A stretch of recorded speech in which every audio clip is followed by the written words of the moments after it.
It's time to envision a post-COVID future. As we move forward from response to recovery, what challenges and opportunities lie ahead? How will we move into the future with the knowledge we have gained? How will we continue to learn? How will Windsor-Essex reflect, renew, and transform? What comes next depends on how well we understand and respond to the complicated uncertainties of this time. Together, let's explore our collective comeback from this current crisis. The Envision Community Speaker Series is brought to you by the University of Windsor and the City of Windsor.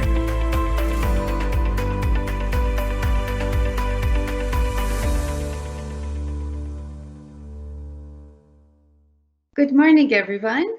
Welcome and thank you for joining us today for the last of the six-part virtual Envision series. The University of Windsor is proud to partner with the City of Windsor in presenting these events as we collectively look forward to a future beyond the pandemic.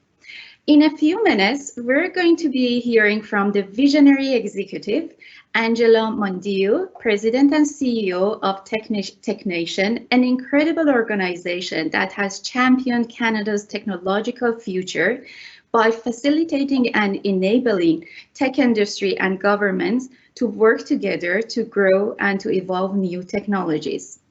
But before we begin, for those of you who don't know me, I'm Mitra Mirasani, Associate Professor from the Faculty of Engineering in Electrical and Computer Engineering Department.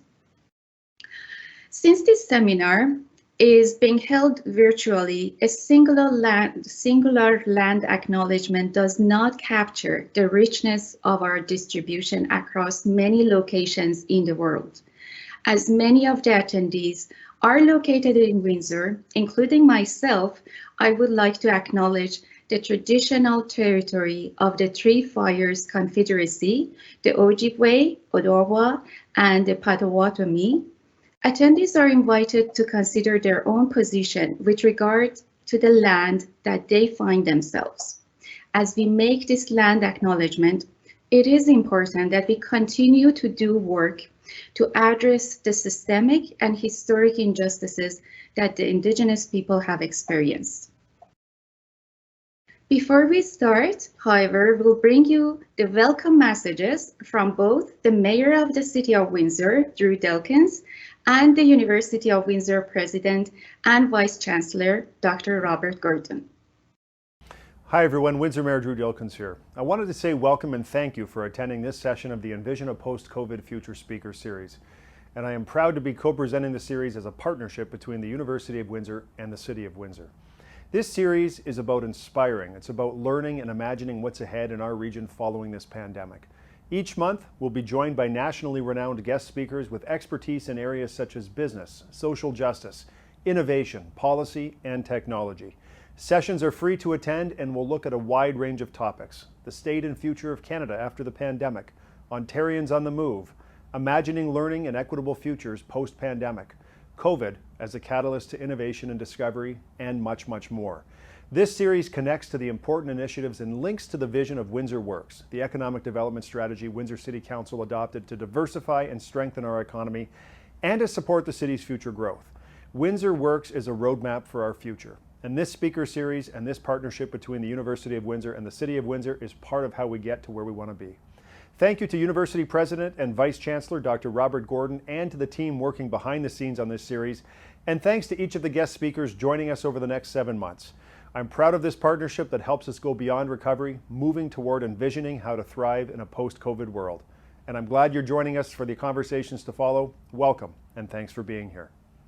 I'm Rob Gordon, President and Vice Chancellor of the University of Windsor. I want to thank you for your interest in the Envision, a post-COVID future speaker series, which we are proud to be co-presenting with our partner, the City of Windsor. From now through November, we'll be bringing together leaders, experts, and community members to explore the medium and long-term implications of the global pandemic on society, the economy, our work, and our lives. While the immediate response to COVID-19 continues to be a key focus for all of us, it's now time to start looking beyond that to what happens next, to the challenges, the opportunities, how we've changed, and what we've learned. What comes next depends on how well we understand and respond to the complicated uncertainties of this time. It's time to explore the landscape beyond recovering from the crisis to envision how to thrive in the emerging post-COVID landscape. There's no doubt we will continue to face many challenges on the road to recovery, but I continue to be inspired by the resilience, commitment, and generosity of our community. Although we have physically separated, we continue to face these challenges together. University of Windsor researchers are studying the effects of COVID in a myriad of ways that will help inform how we tackle future issues and challenges. Hundreds of instructors who teach at the university threw themselves into the enormous effort to move the majority of our courses online this year. Staff from across campus have shifted to supporting students and colleagues virtually and have reimagined services and programs from scratch to meet the needs of these unusual times. Our students have contributed hundreds of thousands of hours of community service throughout the pandemic. It has been an exhausting time, but through it all, there has been learning, partnership, innovation, and knowledge creation. There are many lessons we will want to take forward with us into the future. I want to thank Mayor Drew Dilkens, the team from the university and the city who have brought this program together, and all of the speakers who have agreed to be part of it. We are thrilled to be partnering on this inspiring project. I look forward to learning with all of you. Thank you, Drew. Thank you, Rob. I'm proud to introduce today's keynote speaker, Angela Mondew, a visionary executive with passion for leadership.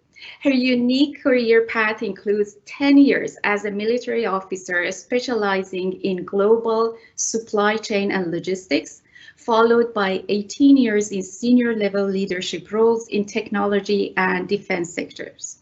Her diverse leadership includes Senior Marketing Director with BlackBerry and Global Program Director with Mergers and Acquisitions with Nortel Networks, where her team was responsible for delivering technology to over 127 countries. Angela brings collaboration, energy, and innovation to all of her roles. Beyond her corporate and military experience, she was appointed as the IT and supply chain leader on the Ontario Government COVID-19 Vaccine Distribution Task Force in December 2020, which oversees the delivery, storage, and distribution of COVID-19 vaccines. She's also a board member of the World Information Technology and Series Alliance as the Regional Vice Chairman for North America and Chair of WIT-SA's Global Policy Action Committee, with a particular responsibility to ascertain and promote important issues affecting global use of ICT as it relates to government policies.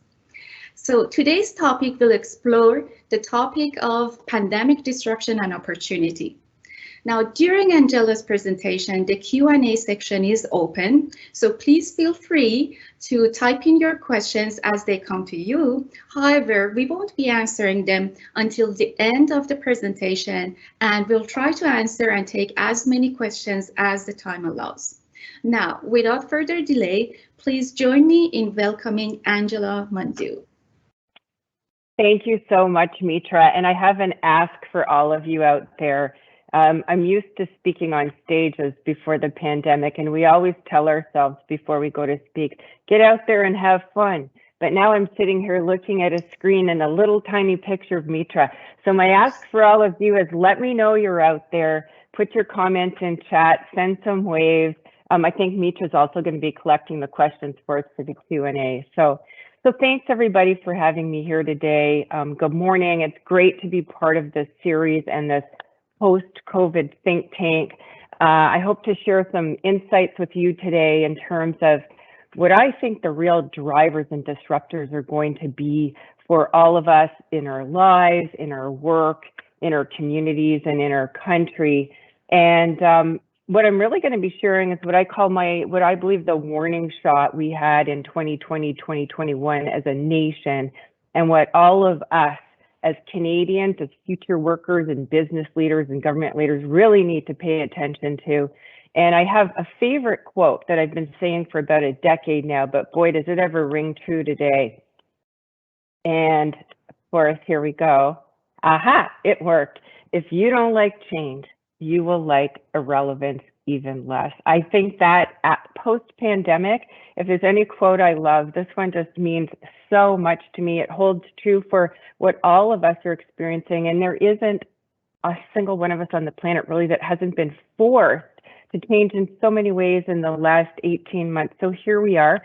I also think that the pandemic for all of us presented what I call a real-time laboratory experiment, a social experiment.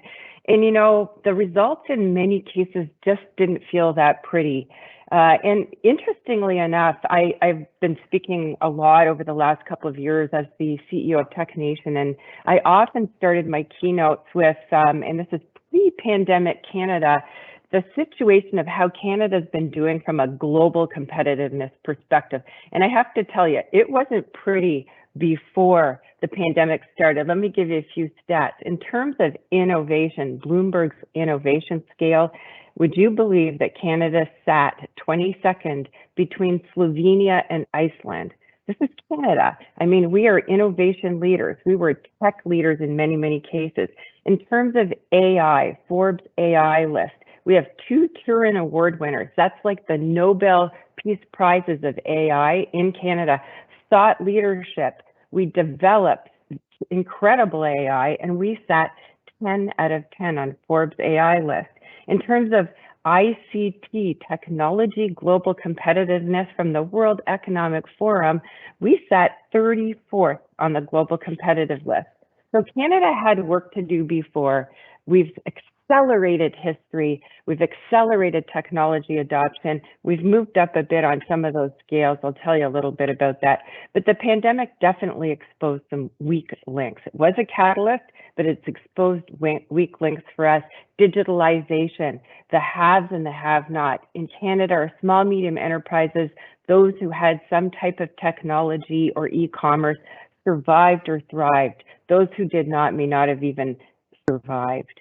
The supply chain and procurement diversity became a very not even overused word. People who weren't even aware of supply chains before now are very, very aware of the impact of all of that. And in Canada, we had a really messy start. I can say that, as Mitra mentioned, I was on the task force, a messy start to the distribution of our vaccines.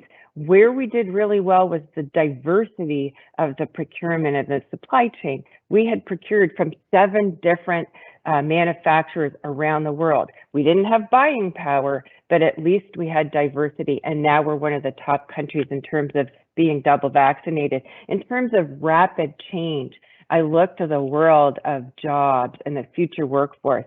Technology's accelerated everything that's driving job openings and vacancies in the entire, every single industry in terms of tech skills, but it's also imbalancing and forcing industries to change and transition the types of works they have as well. And leadership and collaboration in business and sectors and countries. I look at Canada, again, I'm going to just point to our COVID experience. We acted like a country with 11 different leaderships, our federal government, our 10 provinces, our, like I said, messy start to distributing the vaccine. And then when we compare to how England did with one consolidated, collaborative national health system, I had friends over there who within 6 weeks were getting texts on their phone when and where they'd get their vaccine. So to me, there was a real weak link in terms of how Canada came together with industry and government collaboratively at the front end of all of this to drive a really effective and efficient distribution, something that I really think we have to pay attention to. So change is inevitable. Irrelevance is not an option. So what do we have to pay attention to going forward? Here's a great, oh gosh, I had a quote. Here it is. Klaus Schwab, World Economic Forum. I love that organization. Read a lot of their research. He said 2 statements. They've just done a huge post-pandemic survey on what the world needs to pay attention to. And I like what he's saying here because I think it really rings true. The pandemic represents a rare and narrow window of opportunity to reflect and reimagine and reset our world. So we can think of that as Canadians. We have an ability to reset now, to reimagine and reset. We don't even have the choice in some cases. But he follows up that by saying we can emerge from this crisis a better nation if we act quickly and jointly. And I think that's an underlying theme here. It goes back to the leadership and collaboration across sectors. Acting quickly and jointly really implies for all of us, whether we're in research or academics or business or government, it implies leadership, it implies collaboration to act jointly, to be able to act quickly. You can make decisions, that's decisiveness. You can't do that with collaboration and leadership. So again, an underlying theme to a lot of what I'm going to say today. So for the next 30 minutes, I am going to talk a little bit about forces that I think can drive resilience, can disrupt what we're doing and create resilience capability in our communities and in our work and in our country. But I'm asking all of you to be selfish. Ask yourself, what's in it for me while I'm listening to what Angela's talking about. As Windsor faces change, what are the opportunities that you have to reset or reimagine as a region, to collaborate and work together? In terms of the resilience, I'm going to go back one slide here. I don't normally drive my own system here, so today I'm multi-purposing. But anyways, here's the 4 key areas that I think are drivers, particularly in the world that I live in technology, drivers for our future, and 4 key areas that are really going to help us look at how can we be resilient. Acceleration. We all know that technology and tech adoption in the last 18 months accelerated beyond belief. Data is now the new oil. It is a utility, and it should be. That's kind of where it's heading. And the need for our nation and our companies to adopt technology is extremely powerful and very, very relevant. The need to understand innovation and adopt innovation, use innovation, and enable innovation in our nation is critical. And obviously connectivity, it became a huge weak link during the pandemic because it really exploited the haves and the have-nots. Canada must have connectivity in all areas of our nation and our regions and our communities. Supply chain, the new superpower. I'm an ex-logistician. I did global logistics and supply chains around the world. I used to be the back office. We didn't have the sexy work out there compared to all the engineering and the cool front end jobs. Well, supply chain's got its sexy back. It has everybody's attention. It is now a matter of national security in many cases, and the pandemic certainly proved that. The future of work is absolutely a competitive war zone. I'm going to talk a bit about that. I touched on leadership and multi-sector leadership. We have no choice in our regions and in this nation to do anything but work together. Industry and government have to come together. Our academic leaders, we all have to come together to collaborate, to be cohesive, to bring together our areas of expertise and all of that to help solve those big problems that we all have facing the pandemic. So I'm going to kick off with the first area that I wanted to get into, and that's tech acceleration. I really believe there is no going back. I think all of you are probably believing that as well. We know that digital transformation certainly proved to drive resilience. We saw that in our companies, in our businesses. Tech adoption enabled our families to keep communicating while we all had to separate, and in some cases families having to deal with their loved ones that they couldn't even go visit in hospitals without that ability to communicate through video or cell phones. We wouldn't have been able to, have a resilient kind of ability to thrive or survive throughout the pandemic. We had an impressive recovery in 2021, and we know that a lot of that was was supported by our ability as a nation and our companies and families to have that adoption of technology. Certainly, there is no going back when it comes to healthcare and education and all of the social technology adoption that took place. I don't know about you guys, but now that I've started seeing orthopedic surgeons online who are downtown Toronto, and I don't want to do that 2-hour hike, I was able to, in front of my laptop screen, do some walking for an orthopedic surgeon so that they could determine what kind of treatment I needed with my ankle. There's no going back. It was phenomenal, the acceleration that you saw at the University of Windsor, our grade schools saw, and we saw in every other social area of the nation. But I do want to focus on the small, medium enterprises for a minute, because our small, medium enterprises who didn't have a good level of digital maturity or tech adoption really, really suffered. And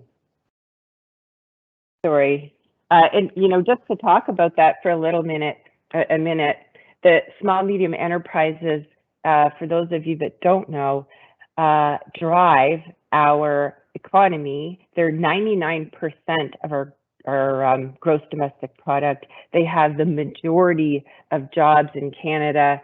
But like I said, the reality was that there was a very, very large number of our small, medium enterprises who were not necessarily, they were a bricks and mortar company and not necessarily completely tech driven. So that really hurt many of our favorite enterprises. I had a hairstylist in Toronto who unfortunately had to go out of business because he wasn't able to. They had slim margins, slim profit margins, and 4 months later, the profit was completely eaten up due to him having issues having to pay his rent, and he was unable to continue his business. I do have stories, though, of colleagues who had a really successful turnaround throughout the pandemic, and that was because of their ability to adopt technology.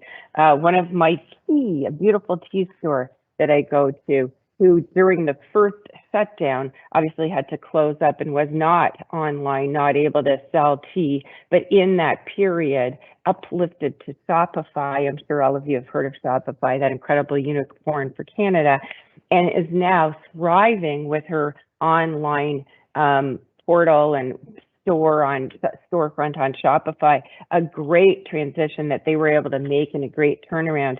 Another colleague who runs was a toy sales distributor. They got many of their toys from China over the last couple of decades. They expanded into office supplies. And for some reason, 3 years ago, the CEO, who's a good friend of mine, was convinced that he needed to install and implement a whole program around inventory management and CRM, customer relationship management.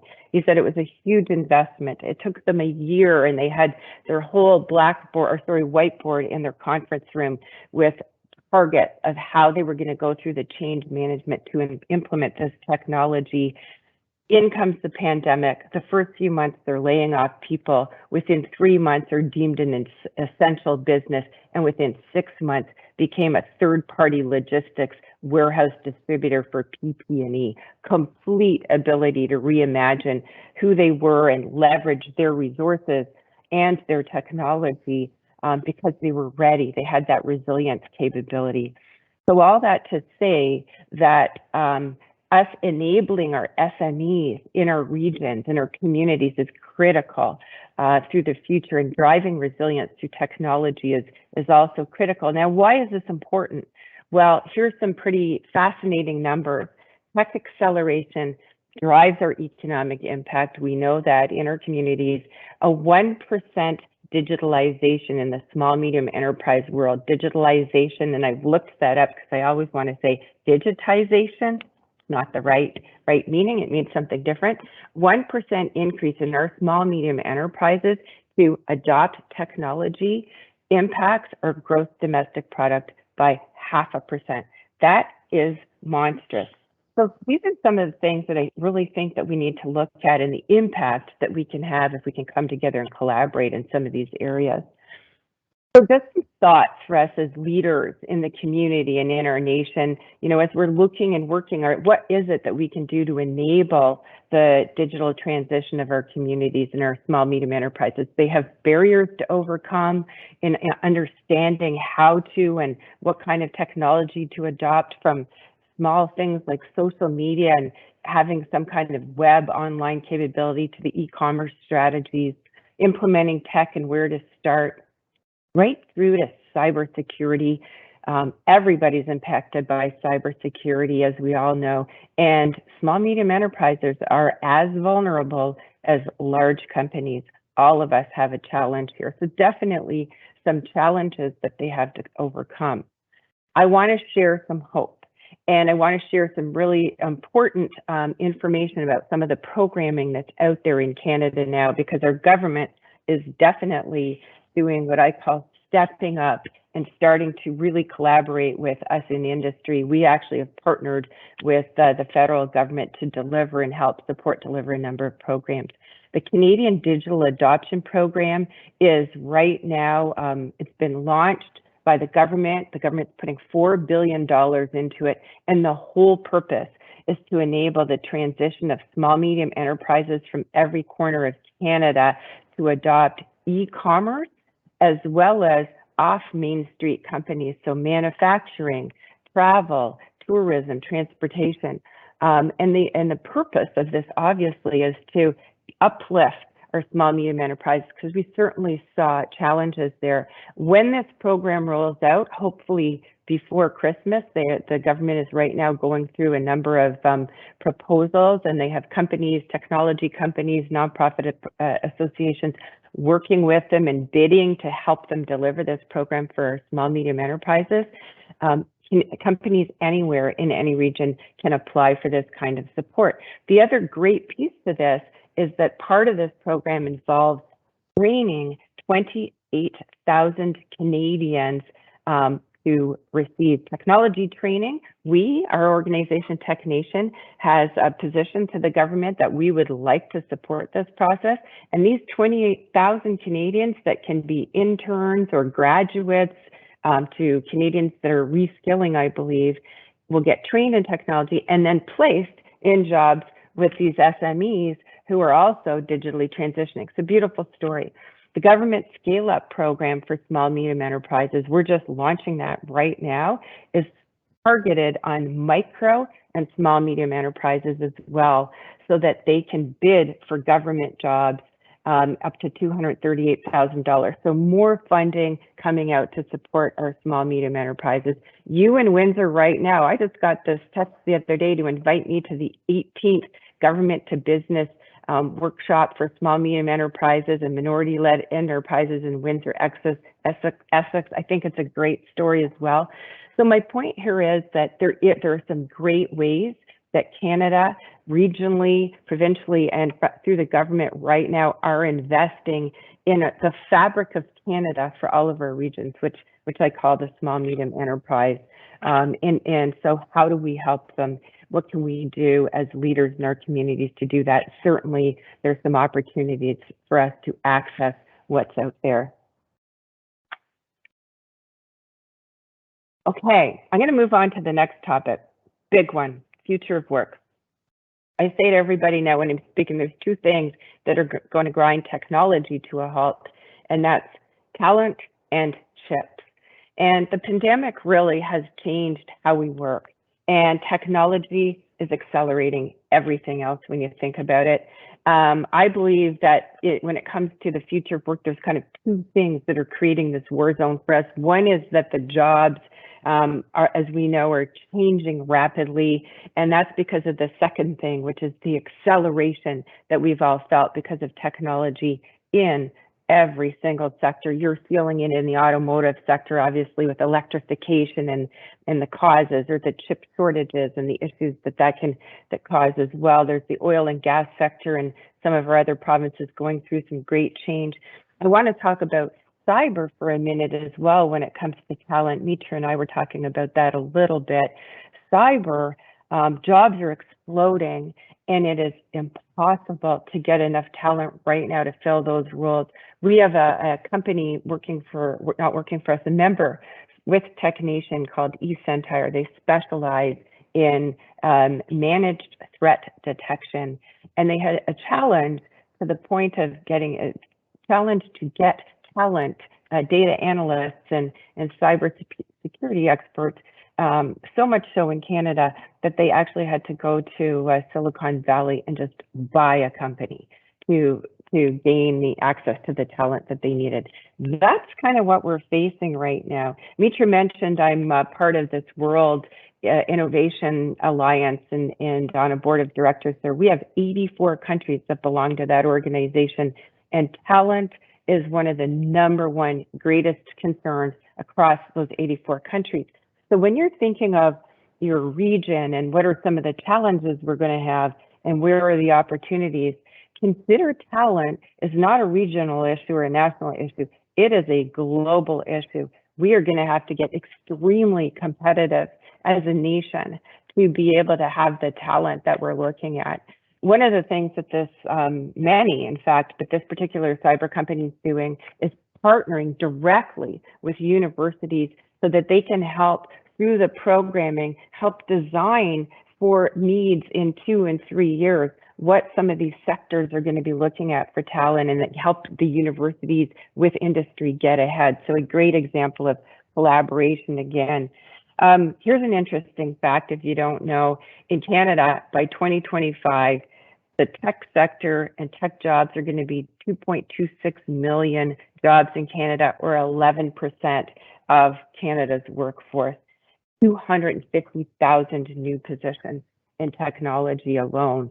So things are blowing up, as we know. Microsoft has just announced a partnership, and I find this really interesting as well, particularly for you in the education world, universities and colleges. In the States, they're going to be partnering with community colleges because by 2025, they need to drive 250,000 trained people into those roles in the States. So everybody is starting to get ahead of this, thank goodness, and start looking at collaborating and working together. In terms of employees as well, when it comes to the future of work, I'm facing an entire team across Canada who've been working out of the office, all remote. Do you think I can get anybody to go back to our nice big office in corporate Toronto? They don't want to go back. I don't necessarily want to go back. So we're all looking as leaders as well as at our employees and the rebalance that they're demanding out of life and work. So here's one of my points. Every sector is digitally transforming. Everyone's work is changing. I have a rock star friend, actually. She was a Canadian Idol judge for a number of years. She used to do gigs and make money traveling the world. She backed up for Aerosmith. Selling records, selling CDs. She's now competing with Apple Music and Shopify and getting a small smidgen of distribution with publishers and producers. Her industry and her business models completely changed. My husband, who's a air-to-air combat pilot, fighter pilot, just did a blog last week talking about how they used to do air-to-air combat training, or still do, with $100 million pieces of hardware and fighter pilots and huge amount of resources. That particular role and that training could soon be transitioning to AR, VR, and pilots being able to have their own air-to-air combat training through goggles developed by incredible data scientists and rocket scientists like you see here. So in electrification, I mean, look at how all our world's changing and your world's changing with that. That's causing transitions in entire industries right now as we look at shifting from mechanical engineering to electrical engineering and chemical engineering and all of those things that change with that type of thing. So every industry is changing, and all of us need to prepare for the future workforce. A couple of tips for you who are students in the audience or very soon looking at embracing your new future and your new career path. I just want to share with you to consider, how do you align, how do you adapt the skills. You may not have studied, you might not be a STEM student in science or technology or engineering. That doesn't matter if you understand that many of your skills are very, very transferable and can kind of accelerate you into a role that could be pretty exciting and a very interesting combination of what you've studied, but also very relevant to the way that the world's going. So knowing how to articulate your transferable skills for a data-driven world, some of the really important skills out there, sales and marketing and technology, that was my background. I have a business degree. I spent the last 20 plus years really delving into selling and marketing in the world of data and data connectivity. Digital marketing, unbelievably important these days. Project management, there isn't a single team or organization out there right now that doesn't need people that are very, very organized and may have led projects in universities or some of your co-op terms. And understanding quantitative methods in Excel. We're still thriving in the world of Excel. Online learning. We're in the world now with many micro, I have a point here on micro credentialing as well. The ability to pick up skills in 4 to 6 weeks online and polish your resume is very, very powerful and extremely helpful in terms of potentially catapulting you on a pathway that you may never have thought of, and can open up a ton of doors. I know my team was talking about a neuroscience grad with a background in bioscience bio degree, and they were able to land an incredible job because they had a micro-credential in UX, UI, developing software in that space as well, and working as well in the whole UX, UI space. So that ability to augment what you're doing with a very, very different background could be very powerful. Another example that I think is really interesting that my team was talking about is a linguistic anthropologist who worked with an AI company to help them develop language translation software. So just to say, there's a lot of opportunity out there with understanding your transferable skills, the online learning, the micro-credentialing. There are also a lot of unique programs out there. This is for many leaders out there as well. They're looking at the transition of your teams and your employees. Ryerson University has a whole program that's focused on reskilling immigrants, mothers wanting to go back to work, employees looking at reskilling, and the program helps leaders and these move into the entire technology field. Ryerson, I was just saying, actually has a whole focus on cyber and through Cyber Catalyst, and the ADAPT program, which is at U of T, also does it's a future skills center and also offers the same kind of opportunities. So some great opportunities out there as a future worker or an organization that needs to help employees kind of transition, or you're an employee that wants to transition.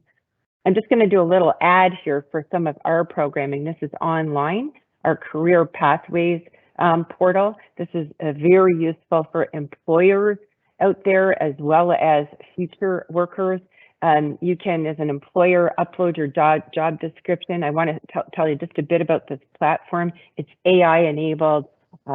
It's scraped thousands of companies out there who are putting jobs out there, and it's focused completely on the ICT sector. So employers can upload jobs that they may be looking for, and any future workers can go on there and understand the background they have now, see what jobs real time are available in every corner of Canada, look at a heat map, what kind of salaries are they offering, but as well, what kind of skills do you need to get from where you are now to where you're getting. So ensuring that you have access and an understanding of the tools that are out there. This program we offer and these tools through Career Ready, University of Windsor is actually a huge partner of ours in this. So we're thrilled to say that and glad that we're partnering. We partner with hundreds of colleges and universities around Canada and enable interns and co-ops to get connected into all sorts of tech jobs. But we're also working very closely with small, medium enterprises all over Canada too. This is just to highlight that as well. If you're an employer, and you're looking at digitizing your business, you have access to the talent that we're talking about. Like I said, we work with universities and colleges to get them placed in every kind of tech position you can think. So if you're a company in the Windsor region, for instance, and looking at bringing in a student who could possibly help you develop a social media strategy, a web portal, some kind of online presence or e-commerce presence, you name it, whatever it is, there are, we facilitate, one, getting the talent to you, and two, every student you hire, the government provides a subsidy of $7,500. You can't beat that. So all that to say, some considerations, the world's changing fast, our work is changing fast. How can you prepare as a student or a business leader for tomorrow's workforce? All of these things that I've just talked about, the tools and the resources, augmenting what you've studied and your passion with some of the courses that might be out there. And for employers seeking talent, again, lots of resources out there. We can connect you with that, but there's also resources to help you look at transitioning your business if you need to, and or if you're looking at reskilling talent because you're part of the industries that are facing a lot of change in terms of the kinds of workers that you're having currently and where you need to go to in the future. So lots of great opportunity coming from the challenges and the change that are happening in terms of the future workforce. Aha, my favorite topic, supply chain. I want to just kick off by saying, not only has this become a national superpower for Canada, Canada has launched a Restoring Canada task force made up of senior politicians. Here's some comments from them.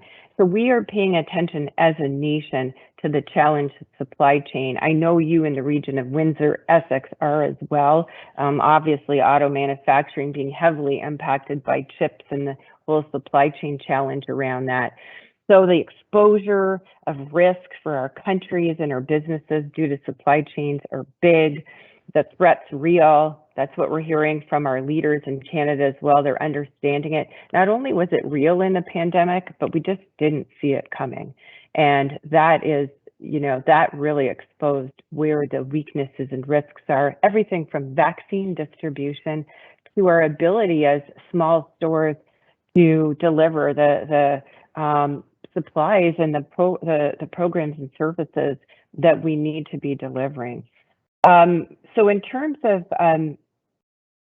the smart chain as a whole, here we are looking at the reality of what's going on with the supply chain world and why are we in the position we're in right now. I'm sure many of you are aware that there are container ships, 13% of them floating in the sea right now because they can't get into the port. I just happened to be in Long Beach last week. I didn't take this picture, but it looked like this. They have twice as many containers in the ports right now. They should have 40,000 containers. They're sitting there with 80,000 containers. There aren't enough truck drivers. That's an area where there's a labor shortage to move the containers out of the ports. So now we have ships floating in the sea with a lot of containers they can't offload. What does that mean to all of us? Prices are going up.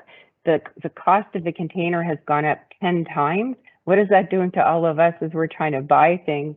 So prices are going up, inflation's going up, it's impacting the economy, it's impacting our small, medium enterprises, it's impacting our auto manufacturing and every other sector. So the supply chain is something as a nation we need to pay attention to, and it's something we need to pay attention to in our regions. There's absolutely no question. I kind of like this. I had to show this because it's going to be our Christmas coming up. And I really resonate with the little girl on Santa's knee here. She's talking about Xboxes, can't get them because of a chip shortage, can't get her Vans running shoes because of a factory slowdown, or her Lululemons because of a bottleneck at the airport. She should have been naughtier this year. Well, I kind of felt like that last month when I went into my favorite store to get these beautiful champagne glasses I need for my Christmas table, and they said, I'm sorry, ma'am, we're out and we're not getting any till after Christmas. The supplier has no idea when your champagne glasses are coming in. So that is the world we live in now. Smart supply chains. It is going to be a driver of resilience for us. So how do we, in our region, as company leaders in our country, introduce greater agility? Obviously, I'm thankful that our country is looking at this with the Reshoring Canada organization. I'll tell you a little bit about what they do. But in terms of what we need to do locally and collaboratively, it's really understand our responsiveness as an organization, our data and visibility. We can get responsiveness by having the visibility of our supply chain. Where are our parts coming from? Having that real-time information on how long. Do we have alternative sources? What can we do in the meantime to shore up our supply chains? So of course, I'm giving a message about data is the new oil, and it really is these days when it comes to supply chain, because the more data and the more visibility we have, the more predictive analytics capability we're going to have as well, which becomes extremely important as you're managing complex supply chains like in automotive manufacturing. Being able to make proactive and informed product decisions. So obviously an understanding and ability to drive our agility will be that understanding of what's coming down the pipe in our supply chain. Where are we going to have those weak links? And again, it kind of comes back to that understanding and ability to have the visibility and any kind of data information that we can have in those supply chains.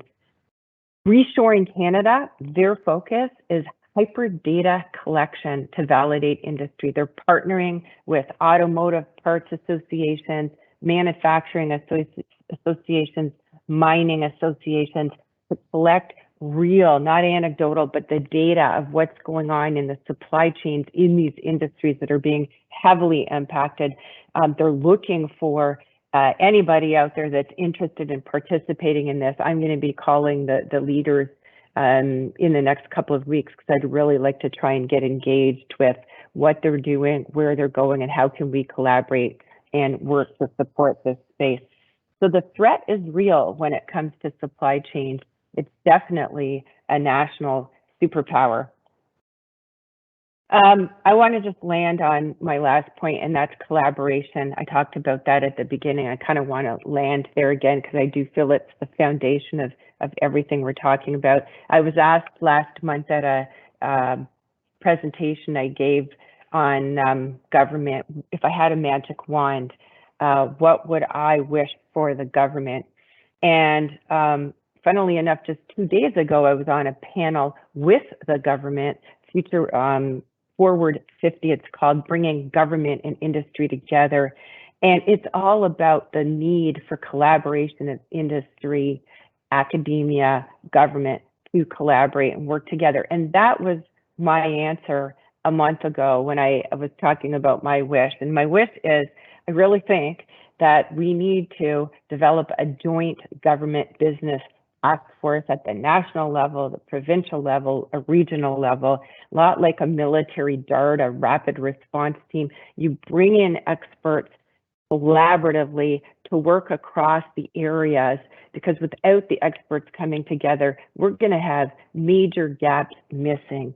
And I really felt that during my days on the COVID task force, we didn't have necessarily the experts in rapid deployment as part of that task force. We had some military members breezing in and out, but having that real task force focus and that multi-sector approach to collaborate around problem solving, you have to rely on people and allow them to do what they do well. We're at an inflection point in the world. We're facing issues with climate change.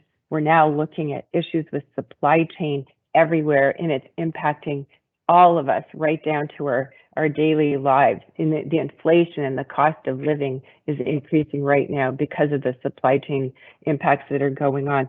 Our world public health is part of this inflection that's going on. It's kind of a perfect storm of instability, and no single organization can solve the problems themselves. It goes back to the statement from Carl Schwab in the World Economic Forum.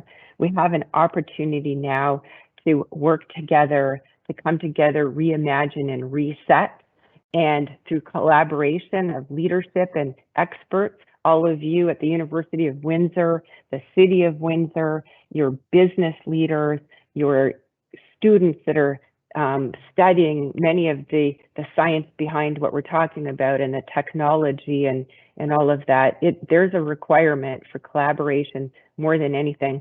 And I believe that that's a key message for the success of us enabling all the opportunities that are out there, because I know we don't all want to be irrelevant, I should say.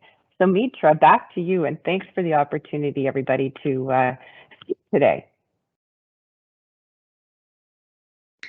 Thank you, Angela. This was a very interesting and thought-provoking presentation. I appreciate all the points that you made. So I would invite our attendees to post their questions here. We have a few, Angela, so I'll go through them one by one. There is a question: how does digitalization impact our opportunities for the equitable and meaningful redistribution of wealth for human flourishing? Wow, that's a tough question. So how does it impact? So just read it to me one more time. The equitable distribution. How does digitalization impact our opportunities for the equitable and meaningful redistribution of wealth? Yes. Well, I'd like to use health as an example of that, just because of the whole supply chain, who had access to vaccines, who didn't, right? So that could be wealth behind all of that. Procurement was part of that, and access. But when you look at it, digitalization is really about the ability to see who has and who does not have. So in the case of health, had we had better visibility through, even in Canada alone, we don't have data interoperability. That means we can't see across our public health units or across our provinces where the vaccines were, who had them, which long-term care health units had them. So imagine the ability to see in a centralized database where the distribution of vaccines were. And not just in Canada, but can we create some kind of, through World Health, the ability to see who has and who doesn't have. Right off the bat, you're getting an equalized view of who's got what and why might they not have it. And then we can come together collaboratively, whether it's through nations or world organizations, to say we need to support this particular region. The PP&E was getting pushed out to regions and vaccines, many regions in Africa, to ensure that despite their ability to procure, we were trying to enable that health, that vaccine and that health increase around areas around the world who didn't have the capability like we did in Canada to procure 7 different kinds of vaccines and be one of the first countries to start getting them. So if we had underlying all of that visibility of supply chain, of distribution, of products that drive health, and health ultimately impacts our ability to work and be healthy and drive their own wealth. It's all connected. So connectivity and visibility, to me, is a huge equalizer. Mm-hmm. So now we have in the same theme, like a follow-up question. One of our audience is asking, what infrastructures in the Canadian tech industry exist for equitable redistribution of wealth and resources? What infrastructures exist in Canadian tech industry for equitable redistribution of wealth and resources? Right. So it kind of goes back to what I was just saying. To be able to have data visibility, you need access to the hardware to see the data, the computers, you need the connectivity, you need the hardware, the tools, the servers, etc. In the tech sector right now in Canada, we have many of our members who are giving away hardware to remote regions in Canada so that they can learn, they can have access to online education, they can have access to online health opportunities. So by providing them with the technology infrastructure, which then gives them access to education and health and all those other things, that drives the distribution of wealth. Underlying our ability to work is our knowledge, our skills, our talent, and our health. And so it's a big part. I'm really proud of what many of our companies are doing, from multinationals right through to our scale-ups. Many of them have very philanthropic, equitable distribution of technology programs going to help drive that. So a good question, and something that I think is really important, because the digital divide really kind of, Mitra, it underlines all of that, right? If you don't have that digital capability, you will get left behind, and we really saw that through the pandemic. Yeah, you're exactly right, especially with the with the situation of Canada being a very large country. So some parts are more of a higher population versus areas that have less access to even shopping. So the technology could help, I guess, in that aspect. You're absolutely right. Yeah. All right, we have a question that is actually, I think to some extent you answered some of these points, but I'm going to read the question anyway. So the question is, what are your observations about the current challenges with the supply chain? Second part is, what are the fundamental causes? And the third part is, how can we resolve these challenges? Mm-hmm. So the supply chain, I believe, is going to work itself out over time. The supply chain with the container ships, the chips, surge in technology, mega acceleration, and that's surge in part. So there's an entire world, global supply chain that's involved in making chips, even the low-tech chips, the refrigerator chips, if you will, compared to the AR, VR chips, right? But let's just talk about what's going on with these container ships everywhere. That was pandemic driven.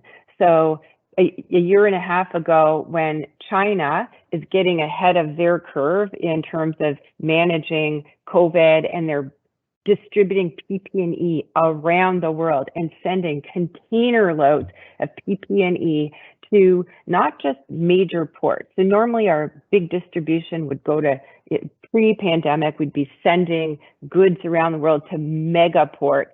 But when it came to PP&E, and this was an equitable distribution of PP&E, containers were going to small little ports in regions all over Africa, the Middle East, all around the world. So now what happened is you have containers distributed and left in small ports and not getting back to China to ship all the goods that we normally get around the world. So we have a shortage of containers.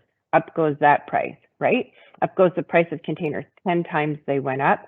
The shortage still exists. So here we are, more than 18 months later, and as you can see, we're now starting to get the tail of the dog. So we're really feeling it. So it was caused by containers, basically, a shortage of supply. Too bad we didn't think to invest in containers about 4 years ago, right? Because that would have made us some good money. So the challenge will be as we start evening things out. The other piece of the issue is the workforce. So there is a shortage of truck drivers right now. They offload the containers, so you can't get them moved fast enough. You have Biden in the States declaring that he's got the ports working 24/7. They didn't used to be. He's now appealing to warehousing and logistics organizers like my small medium enterprise friend I told you about earlier, these hubs to try and do whatever they can to pull the containers through. And then as we start managing the blockages and working it out, there should be some alleviation to this supply chain issue that we're seeing now. Just to land on what an answer is to this going forward, boy, like I said earlier, we need to be paying attention as a nation and in our regions and globally to understanding our supply chains and where our weak links are, and how do we get visibility going forward. And I'll go back again to the more visibility through technology we have, the more planning and prediction we can do. All right. There is another question related to the supply chain. The question reads, at least some of our supply chain challenges are due to underinvestment in infrastructure from cargo air to rail and local transit. Now, where can we get the resources to fund these upgrades? Well, that's government, right? So they fund our transportation and infrastructure generally. In terms of, interestingly enough, the cargo airplane one, I have a lot of family members who are airline pilots. So I know the whole flying around the world, and a lot of them fly cargo aircraft. They were grounded. So it wasn't an infrastructure issue. They were, cargo wasn't as grounded as much as passenger, by the way. So when it comes to where the resources come from, we're going to need to advocate possibly if we have a shortage. We have a shortage of drivers. I don't know if we have a shortage of transportation vehicles. So the workforce is definitely an issue. But the government is obviously the funder for improving our infrastructure and our ports. But again, this issue is government and industry. Like, look at Joe Biden right now in the States is appealing to industry to work out the kinks, while he's also appealing to them to change their hours. And where can we find more drivers? So, it's a collaborative problem to solve. It does require government funding and investment. And with that, the industry obviously will have to look at what they can do and invest from a technology perspective to the actual hardware, the trucks, the vehicles, et cetera, to support all of that as well. Thank you. So, one surprising finding that I so with the digital technology and everything coming back as, and improving as one positive side, if you can say, to the pandemic, one surprise that I had was related to family meal is back on. So people now have to, because they are all in the same house all the time. Now they have to basically cook more. And eat together more, which was kind of, and I never thought about that when we are thinking about the pandemic. It's mostly we think about the technology and stuff like that. So that was a very surprising thing for me, that cooking in home has been one of the good sides of it. I wanted to ask you, what was your most surprising, finding on the positive side, let's say, of changes that a pandemic caused? What surprised you the most? I think really what you're talking about, Mitra, is what it caused was all of us to kind of hunker down and cocoon, and create sanctuary and safe places. So it was the reemergence, if you will, of the family unit. And, my two sons both live in Canada. One's in Montreal, one's in Toronto. So my Montreal son, and I'll give you a quick example of what you just said. He couldn't come home for Christmas, and nor could my husband's son, who is also in Montreal. So we normally do a funny gift exchange at Christmas. You wrap up your gifts and nobody knows what they are. We did it online, and they had gifts in Montreal from their apartment, and they held them up and showed them to us, and everybody was picking gifts online in different cities. And then eventually when we got together, we had to bring these ridiculous gifts. One of them was a reindeer with a broken antler. And so I just remember sitting there thinking, we were so engaged in what was going on on this laptop screen with people in different cities and all over the place. It was really fun that it was almost as good as.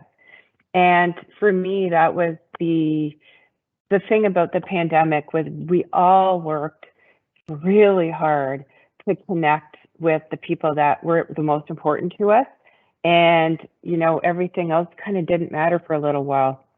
So we kind of go back to community and, you know, family and those things in life that are really important. That's what happens in a crisis. I was in a war zone when I was 28 in former Yugoslavia.